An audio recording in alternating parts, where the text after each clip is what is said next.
Today we sit down with Simon Tyler, registered psychologist who holds a Ph.D. in mental health and suicide. We explore topics such as psychosocial safety in the workplace and how we can create psychologically safe environments so that our people can thrive.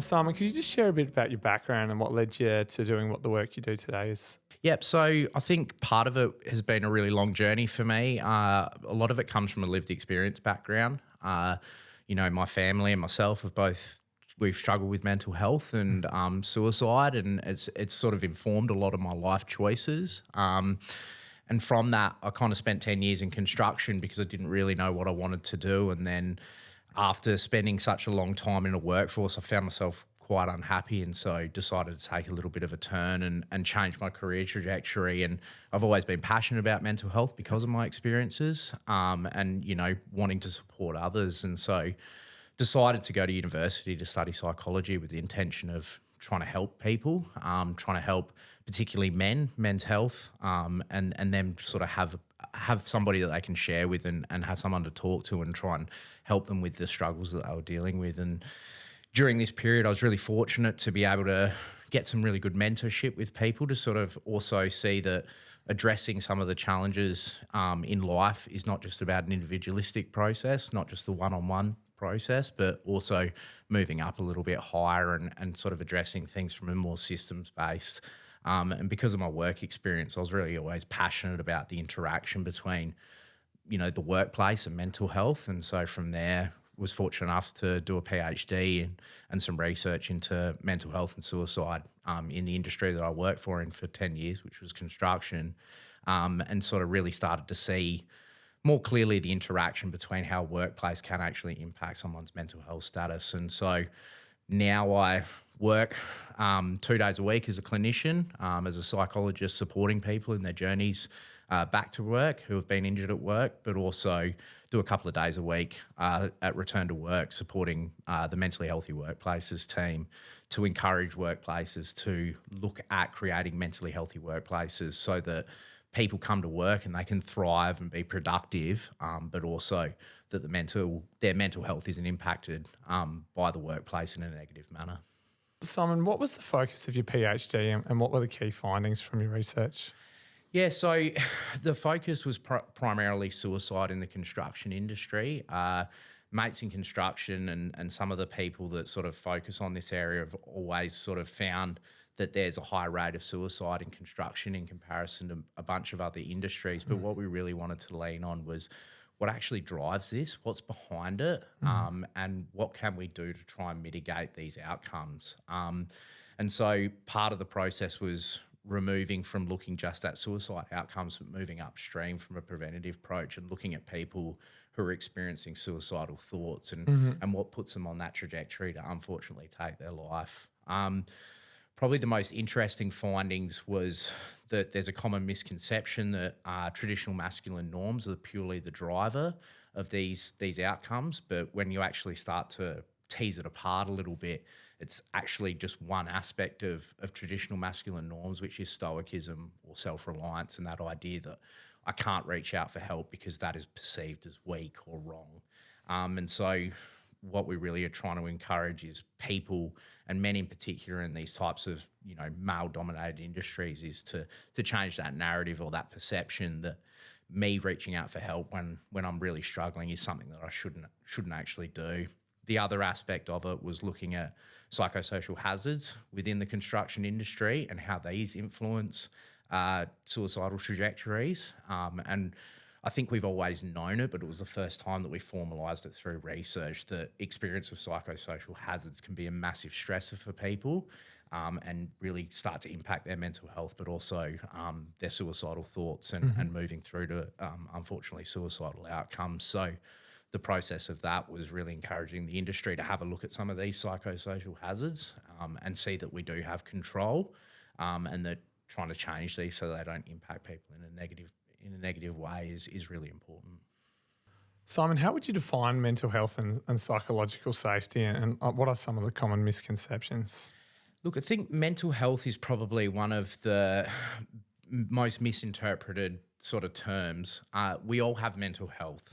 I think it's something really important to reinforce to all workplaces and all people in general is that we all sit on a continuum. I think when we talk about mental health, or we say the term mental health, we automatically go down the pathway of a diagnosable mental health condition like depression or obsessive compulsive disorder or anxiety, but it's actually a lot more than that. And so reinforcing to people that you can have a diagnosable mental health condition and actually be thriving. You can be functioning fantastically, and a lot of the people that I do see with diagnosable mental health conditions are some of the most effective people that I've ever seen. They're high performers, they're driven, and in some cases actually utilise their mental health diagnosis to their advantage. On the flip side, you can not have a diagnosable mental health condition and be really, really struggling. And so when you look at it, it's about understanding that we're actually it's not about the one person that has a diagnosable mental health condition in your workplace or in your family or in your community. It's about trying to help people across the continuum and across the spectrum, because we can all be in a place that can cause us to really struggle. Psychological safety is a really interesting term. It was first sort of coined by Amy Edmondson, who did some research into hospital settings and found that people or teams that made mistakes actually had high levels of performance. And so it's this really sort of, it sounds counterintuitive that, more mistakes, but they're performing higher. But what she really started to understand was this idea that people that feel safe to be able to share their mistakes and communicate and learn and develop are actually going to work better as a group. And so it's the idea of psychological safety is I feel comfortable to be able to talk to people and talk to my team and not feel if I admit a mistake that there's going to be negative repercussions from that. It's not about, the misconception is that psychological safety is not about holding people accountable. And I think that's the big message that a lot of workplaces step back a little bit and they go, oh, it's all about being nice and friendly and fluffy and,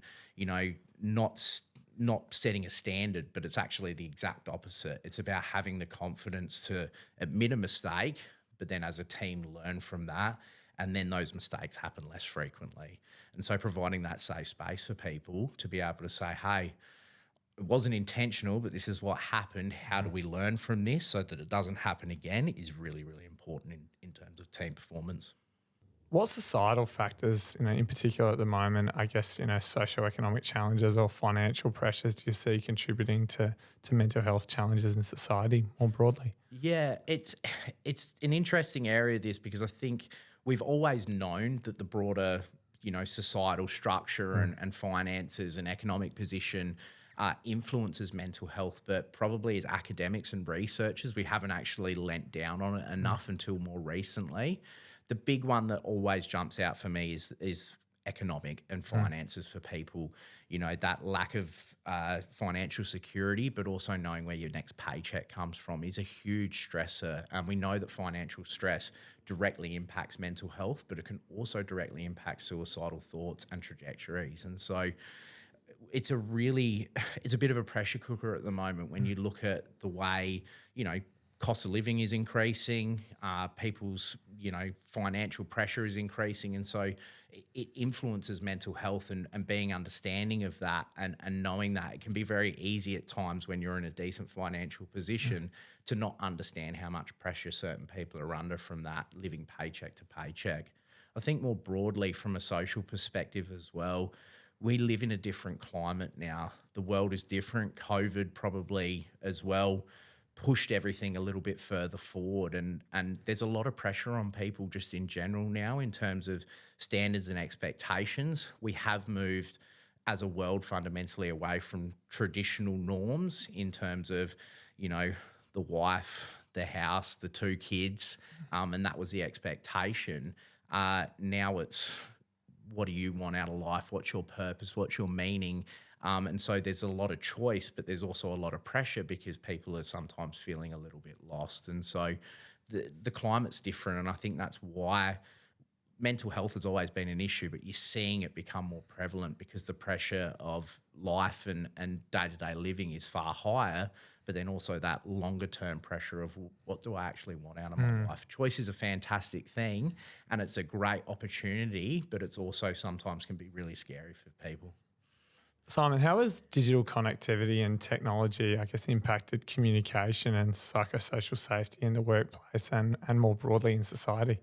Yeah, I think the communication and the things that have come out of the back end of COVID have been really positive for a lot of people. COVID obviously put a little bit of fuel on the fire to try and move things into this sort of more working from home, sometimes distance communication processes. And for a lot of people, it's been really beneficial. You look at the flexibility that's now afforded to people in the work environment, the ability to be able to work remotely. But I think you've also got to look at the other side of what the outcomes have been as well, and that for some people it has had a negative impact as well. You look at some of the virtual communications and the increased sort of usage of mobile phones and Teams meetings. It's actually broadened into people not being able to take a break from work at times as well. And so that is a psychosocial hazard in itself. And I think you've seen some recent legislation come out through governments about the right to switch off. And it's really important as workplaces to understand that yes, while we've got high levels of communication and they can be really beneficial, they can also be very dangerous in terms of creating things like excessive stress and burnout for people, and that inability to be able to disconnect. I know from my own personal experience, I do struggle because I've got my laptop, I've got my phone, I'm in constant communication with my workplace, to be able to go home and say, I'm giving myself permission to actually switch off for the day. So I think as workplaces, it's understanding that for some people it has been a great process, but for other people it can lead to stress and it can lead to increased chance of burnout. And so being really switched on around that and understanding the individual differences between the people that you work with, that for some people it's not beneficial. In another personal example, I don't particularly like communicating through the newer platforms. If I want to have a difficult conversation with you, I will want to have it face to face. And so understanding that sort of difference between your team and what works for each person can be really positive. As a psychologist, we've seen a huge shift towards telehealth. It's been a massive component. A lot of people find it very appealing. As a provider, I dislike it intensely because I can't read your body language. I can't see what's happening beyond the screen. And so it's understanding that. And as a provider, it's understanding that some people actually prefer that method, but also understanding that there's some challenges that are there as well. And how do we actually work around these and how can we make them better? You know, communication, social media, all those types of things, they can be so positive, but it's also about how is this impacting me, and is it impacting me negatively, and do I actually have to change the way I'm interacting with some of these media and communication techniques if they're not making me feel good about myself or they're increasing my levels of stress. Simon, why is psychosocial safety becoming increasingly important, in particular with the recent legislative changes? Yeah, it's a really interesting area at the moment. Psychosocial hazards and risks that influence psychosocial safety have always been part of the legislation and workplace health and safety requirements, but only recently have the legislation been hardened to really drive it home to workplaces that you have to address psychosocial hazards and risks within the workplace. It's really important for businesses to be aware of this, not only from legislative requirements, but also from the standpoint that we do have a changing demographic that are actually focused more on their mental health and how the workplace impacts their mental health. I do get a lot of pushback from workplaces when I go out and talk to them about creating mentally healthy workplaces and focusing on psychosocial hazards and risks, in that there's that sort of nervousness about having to spend money or invest time into something that they sort of go, well, we've never had to do this before. But what I'd be saying to all leaders and all managers and all workplaces is that if you're not focused on addressing psychosocial hazards and risks and creating a psychologically safe workplace, you won't be here in the future. The next generation is so focused on how the workplace makes them feel, how it brings them positivity, and if it impacts them negatively, they will not stay. And so addressing these things is not only good for your business, but it's also a legislative requirement. And there's great return on investment as well. I think if it's very short-sighted not to be doing something about these and actively engaging in it, it helps your productivity, it reduces your absenteeism, but also it makes you the workplace that people want to go to. And so your staff are going to stay, you're going to attract the best employees. If you're not focusing on it, you're being a very short-sighted individual. Simon, do you have any particular strategies or tips for how to create psychologically safe workplaces, particularly with working with people from diverse or different backgrounds? Yeah, I think the big message here from me is about being vulnerable and being open and sharing as leaders, and particularly if you're in management or directing other people, is being open and honest about some of the things that you're potentially struggling with, to be able to allow people to feel like it's a safe place to share. I think there's a little bit of a change in the guard in terms of the sort of different backgrounds and age demographics now, is that it always used to be the concept that the leader was all-knowing, all knowledgeable, all driven, and that I don't make mistakes, but I know everything. And it's about sort of changing that narrative, that to create a psychologically safe workplace, we need to know that it's okay to make mistakes. It's still okay to be held accountable for them, but it's about being open and honest, and allowing yourself to have feedback too as a leader. That creates that communication process and people being able to say, hey, we can potentially do this better. There's some fantastic stuff out there that really shows that if you are willing to receive feedback as a leader, you're actually going to learn and develop. A mentor of mine sort of gave me a really good tip when I was going through some of my research processes around, if you call yourself an expert, you're not. And it's understanding that we learn and we develop right through our life journey. And so being able to take feedback and learning from other people, irrespective of their position within the organisation, can be really beneficial. When we talk about psychosocial hazards and risks, one of the key components is consultation, because the people that are doing the jobs are often the ones that know the most. And so understanding that as a leader and allowing people to bring their ideas to the table is really important. And one of the best ways to do that is being vulnerable in yourself, and saying, I don't know everything, and I'm open to feedback and I'm open to new ideas. So, what are some signs, I guess, people can look for as leaders to make sure that their people are doing well, and, what's the sort of support they can and should be offering if they do notice that things aren't quite right? Yeah, this is a really interesting question that kind of feeds back to some of the research that I did as well, with the Ph.D, that really highlighted that when people communicate that they're potentially struggling, it can come in a variety of different manners. And I think when you're a leader or a manager, knowing your people and your staff and how they regularly act is the most important thing, because that's when you can identify that there are changes within the person.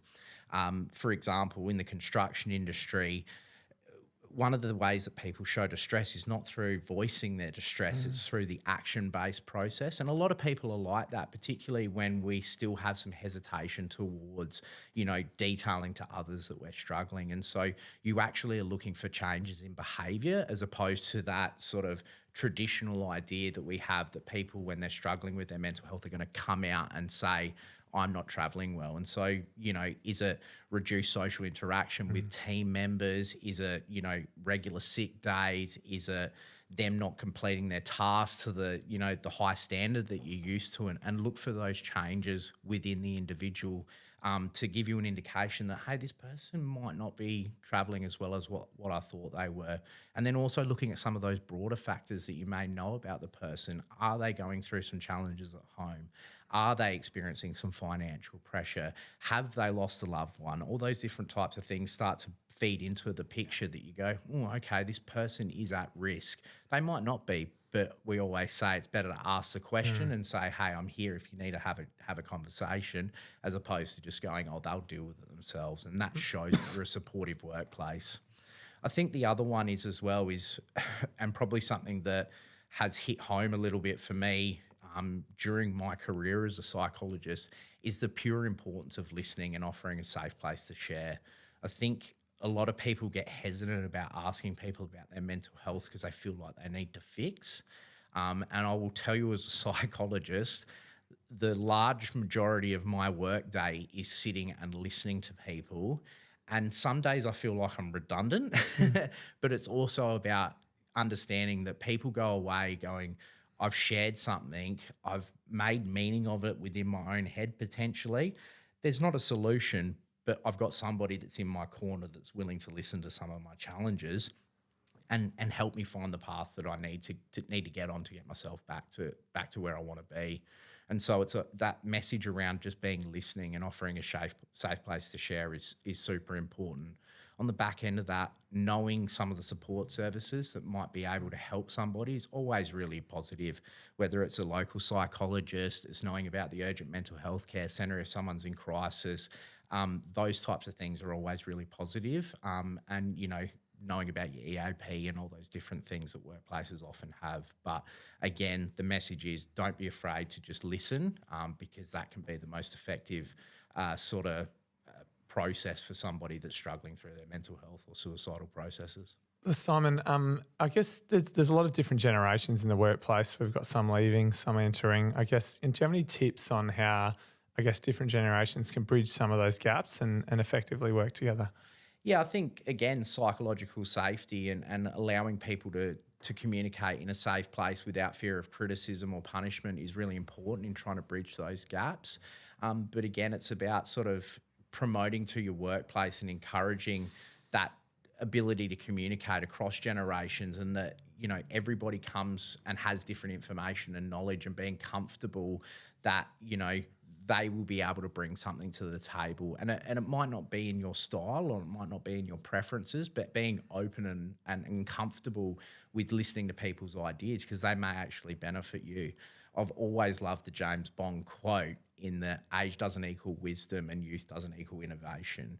And it's understanding that, we all are still learning. We are all still able to take on new information and learn different people's ideas and how they can help us in the future. And so I think promoting that through your workplace and saying, hey, just because somebody's new to the workforce doesn't mean that they don't know what potentially they can do to improve the workplace. And just because you've been here for 20, 30, 40 years, the way you used to do it might not apply now. And so be open to change and open to learning new ways to do things. And you can start to bridge those generational divides to understand that we can all learn from each other. And that's a really exciting prospect, I think. Thanks for that incredibly insightful conversation, Simon. To find out a little bit more about Elevate Management Consulting, please visit our website elevatemc.com.au.